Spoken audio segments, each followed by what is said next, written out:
Mari kita melanjutkan pelajaran kita di dalam Injil Yohanes. Sekarang kita di Injil Yohanes pasal 17. Dan di dalam bagian ini, Tuhan Yesus mulai mendoakan murid-murid, ke-11 murid itu, supaya Allah Bapa melindungi mereka. Bagian ini adalah pasal 17, bagian kedua dari ayat 11 sampai 16, tetapi supaya video ini tidak terlalu panjang, kita hanya di dalam video ini membahas ayat 11 bagian kedua sampai dengan ayat 12. Setelah dia menceritakan dasar dari doanya bagi ke-11 murid, dia sungguh mendoakan ke-11 murid, terutama supaya Allah Bapa melindungi mereka di dalam namanya. Ya, kata yang dipakai di sini, tereo, kita terjemahkan pelihara. Kata tereo ini, ya berarti menjaga, melindungi, memelihara. Ada beberapa arti bagi kata ini. Kadang kata ini juga dapat berarti mentaati, tetapi tidak dalam konteks ini. Tadi pagi saya melihat di Injil Matius pasal 28, mereka yang menjaga kuburan Tuhan Yesus Kristus, ya kata ini tereo dipakai mengenai mereka yang jaga. Tetapi arti di sini untuk tereo adalah memelihara atau menjaga. Tereo, supaya dia menjaga, memelihara, melindungi mereka. Pasal 17 ayat 11 bagian kedua. Ya Bapa yang kudus, peliharalah, jagalah, lindungilah tereo ini. Peliharalah mereka dalam namamu, yaitu namamu yang telah kau berikan kepadaku, supaya mereka menjadi satu, sama seperti kita. Ya, sekali lagi, kata tereo diterjemahkan di sini pelihara, ya, dapat berarti memelihara, menjaga, mengawasi, ya, tawanan diawasi, kata ini, atau juga kata ini bukan di dalam konteks ini, tapi dapat berarti menetap dalam ketaatan.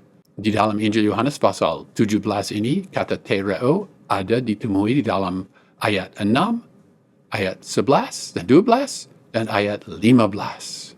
Tuhan Yesus berdoa supaya Allah Bapa memelihara mereka dalam namamu, dia berkata, dalam namamu. Ya, kata dalam, diterjemahkan dalam di sini adalah kata en di dalam bahasa Yunani. Ya, seringkali kata en diterjemahkan dalam, menceritakan tempat. Di mana dia? Dia di dalam kamar. Ya, dalam, en. Tetapi, kadang juga kata en menceritakan alat. Alat? Ya, alat. Misalnya, orang dibunuh dengan pedang, ya kata en dipakai, en pedang. Mereka tidak dibunuh di dalam pedang, mereka dibunuh dengan alat pedang. Jadi, ya harap dipahami, kadang kata en berarti di dalam, kadang kata en berarti dengan memakai alat ini.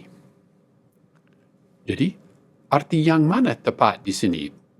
Pada waktu Tuhan Yesus berkata, dalam namamu. Apakah di dalam nama Allah? Seolah-olah nama Allah adalah tempat? Ya, mungkin.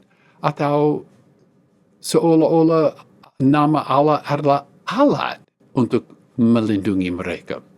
Ini sebenarnya tidak mudah ditentukan. Borchard memberi usulan bahwa kata en di sini menceritakan baik tempat dan juga alat. Dengan kata lain, Tuhan Yesus berdoa supaya Allah Bapa menjaga, memelihara mereka di dalam hati Allah Bapa, di dalam hati Allah Bapa, dan juga oleh kuasa Allah Bapa. Ya, mengingat bahwa kita di dalam Injil Yohanes di sini, dan Injil Yohanes suka memakai kata-kata dan ungkapan-ungkapan yang bersifat ambigu. Ya, mungkin ini juga dimaksudkan di sini. Allah Bapa disebut Bapa yang kudus. Di sepanjang perjanjian baru, ungkapan itu hanya dipakai di sini. Dia yang adalah kudus juga adalah Bapa. Wah, ini menceritakan hubungan yang sangat erat antara Allah Bapa dan Anak, ya Tuhan Yesus. Di dalam Injil Yohanes pasal 10 ayat 28 dan 29, Tuhan berkata, "Dan aku memberikan hidup yang kekal kepada mereka, dan mereka pasti tidak akan binasa sampai selama-lamanya, dan seorang pun tidak akan merebut mereka dari tanganku. Bapakku yang memberikan mereka kepadaku lebih besar daripada siapapun, dan seorang pun tidak dapat merebut mereka dari tangan Bapa." Ya, sampai pada titik ini di dalam Injil Yohanes pasal 17, Tuhan Yesus sendiri memelihara mereka sehingga tidak ada yang merebut mereka dari tangan Tuhan Yesus Kristus. Tetapi Tuhan Yesus Kristus memahami bahwa dia harus menyerahkan ke-11 murid itu ke dalam perlindungan Allah Bapa karena dia sebentar lagi akan meninggalkan mereka. Di dalam doa ini, Tuhan Yesus menyerahkan ke-11 murid itu ke dalam peliharaan dan perlindungan Allah Bapa. Mereka aman di dalam tangan Allah karena sudah didoakan oleh Tuhan Yesus Kristus. Pasti. Sama seperti apa yang disebut di dalam video yang membahas pasal 17 ayat 7, di dalam Injil Yohanes kita belajar mengenai beberapa hal yang Allah Bapa berikan kepada Anak. Di sini kita melihat bahwa Allah Bapa memberikan namanya kepada Anak. Ya, kita mengingat bahwa di dalam perjanjian lama dan perjanjian baru juga, nama bukan hanya panggilan orang. Nama merujuk pada seluruh keberadaan orang atau karakter orang itu. Tetapi kita harus menafsirkan dengan hati-hati di sini, Anak tidak menjadi Bapa. Ketritunggalan Allah tidak menjadi kacau. Ya, pada titik ini mungkin kita hanya harus berdiri dan kita heran, kita kagum terhadap Allah kita yang bersifat Tritunggal, dan kita tidak menuntut bahwa kita harus memahami segala sesuatu mengenai hubungan Anak dengan Bapa dan sebagainya dengan Allah yang Tritunggal. Salah satu tujuan dari permohonan doa supaya mereka dilindungi adalah supaya mereka menjadi satu. Dan kesatuan yang diharapkan ya ada hubungan dengan kesatuan antara Allah Bapa dan Tuhan Yesus. Tuhan Yesus minta supaya murid-muridnya, ke-11 murid itu, dilindungi demi kepentingan kesatuan. Dan kesatuan itu diceritakan lebih lanjut di dalam doa ini, juga diceritakan di dalam Injil Yohanes pasal 10 ayat 16. Kesatuan yang diminta di sini, jangan kesatuan itu mengkompromikan nama Allah yang di dalamnya mereka dilindungi. Dengan kata lain, jika orang Kristen dan lembaga-lembaga Kristen mempunyai kesatuan, tetapi di dalam proses itu kebenaran mengenai nama dan sifat dan karakter dan kemuliaan Allah tidak dijaga, maka kesatuan yang diraih itu bukanlah kesatuan yang didoakan di dalam doa ini. Kesatuan yang dimaksudkan di dalam firman ini adalah kesatuan hati, bukan kesatuan lembaga. Kesatuan lembaga belum tentu menyentuh hati. Kesatuan hati di dalam Allah, di dalam nama Allah yang diceritakan di dalam firman Tuhan, kesatuan itu didoakan di sini. Ungkapan supaya mereka menjadi satu sama seperti kita mengingatkan kita bahwa kesatuan yang dinikmati oleh Tuhan Yesus dan Allah Bapa menjadi standar kesatuan kita. Pasal 17 ayat 12. Selama aku bersama mereka di dalam dunia, ento kosmo, di dalam dunia, aku memelihara mereka, aku tereo mereka dalam namamu. Mereka yang telah engkau berikan kepadaku, aku telah menjaga, itu kata fulaso, aku telah menjaga mereka, dan tidak ada seorang pun dari mereka yang binasa, apolumi, binasa, tidak ada seorang pun dari mereka yang binasa selain daripada anak kebinasaan, supaya genaplah yang tertulis di dalam kitab suci. Dalam pemeliharaannya, Tuhan Yesus berhasil. Dia tidak gagal. Bahkan di dalam kasus Yudas, dia tidak gagal. Dan Injil Yohanes cukup seringkali mengingatkan kita bahwa Tuhan Yesus sadar penuh mengenai apa yang akan Yudas lakukan. Misalnya, Yohanes pasal 6 ayat 64, Yesus tahu dari semula siapa yang tidak percaya dan siapa yang akan menyerahkan dia. Injil Yohanes pasal 6 ayat 70, bukankah aku sendiri yang telah memilih kamu yang 12 ini, namun seorang di antaramu adalah iblis. Yohanes pasal 13 ayat 10, kamu sudah bersih, hanya tidak semua. Ayat yang berikut, 11, sebab ia tahu siapa yang akan menyerahkan dia. Karena itu ia berkata, tidak semua kamu bersih.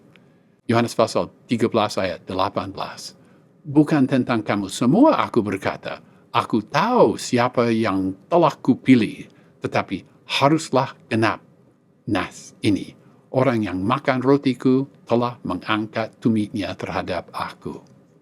Dan 13 ayat 21, setelah Yesus berkata demikian, ia sangat terharu, lalu bersaksi, aku berkata kepadamu, sesungguhnya seorang di antara kamu akan menyerahkan aku. 13 ayat 25, murid yang duduk dekat Yesus itu berpaling dan berkata kepadanya, Tuhan, siapakah itu? Jawab Yesus, dialah ini yang kepadanya aku akan memberikan roti sesudah aku mencelupkannya.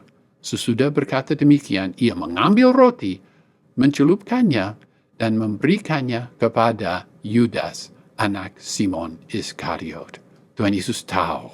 Tuhan Yesus tahu. Dia tidak gagal. Di dalam ayat ini ada dua masalah naskah. Kebanyakan naskah memakai kata di dalam dunia, Yunaninya ento kosmo.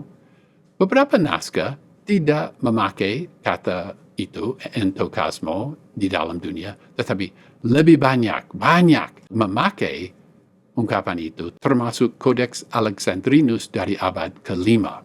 Terjemahan baru tidak memakai ungkapan di dalam dunia ini, tetapi saya rasa sebenarnya melihat naskah yang memakai ungkapan ini, saya rasa ini harus dianggap orisinil. Masalah naskah yang kedua di dalam ayat ini adalah bahwa kebanyakan naskah termasuk Codex Alexandrinus abad ke-5 cukup awal memakai kata hus, ini kata ganti orang maskulin akusatif jamak, diterjemahkan mereka. Tetapi ada beberapa naskah yang memakai datif neuter tunggal, kata ganti orang datif neuter tunggal, ho, di tempat itu. Akibatnya, kebanyakan naskah harus diterjemahkan mereka yang telah engkau berikan kepadaku, aku telah menjaga mereka. Berarti, Bapa memberikan, siapa diberikan? Ke-11 murid diberikan kepada Tuhan Yesus Kristus. Yang hanya beberapa naskah yang memakai bacaan yang lain, terjemahan dari naskah itu, namamu yang telah engkau berikan kepadaku. Perbedaan adalah apakah ke-11 murid diberikan atau nama Allah diberikan. Dan pemahaman saya adalah bahwa pembacaan Hus itu lebih baik sehingga Allah Bapa memberikan ke-11 murid kepada Tuhan Yesus, bukan namanya. Memang dia memberi namanya, tetapi itu diceritakan di dalam ayat lain. Kita membaca bahwa tidak ada seorang pun dari mereka yang binasa. Kata kerja binasa ini, apolumi, selain daripada anak kebinasaan. Kebinasaan di situ, apolea. Apolumi itu kata kerja dan kata benda, apolea. Yudas, tidak ada seorang pun dari mereka yang binasa selain daripada anak kebinasaan. Jadi ada kesan bahwa layaklah bahwa Yudas itu binasa karena dia adalah secara harfiah dia anak kebinasaan. Di sini Yudas adalah anak kebinasaan, tetapi di dalam 2 Tesalonika pasal 2 ayat 3, Rasul Paulus memakai ungkapan yang persis sama, ha huios tes apoleas, mengenai antikristus. Menarik, ya. Yudas adalah anak kebinasaan, antikristus juga adalah anak kebinasaan. Membahas penggenapan firman Allah, Tuhan Yesus nampaknya merujuk pada Mazmur pasal 41 ayat 10 yang juga muncul di dalam Injil Yohanes pasal 13 ayat 18. Saya bacakan. Mazmur pasal 41 ayat 10. Bahkan sahabat karibku yang kupercayai, yang makan rotiku, telah mengangkat tumitnya terhadap aku. Ya, melihat waktu supaya tidak menjadi terlalu panjang, kita berhenti di sini. Soalnya firman ini tidak berhenti di sini, tetapi kita berhenti di sini dan nanti di video yang berikut pembahasan firman ini dilanjutkan.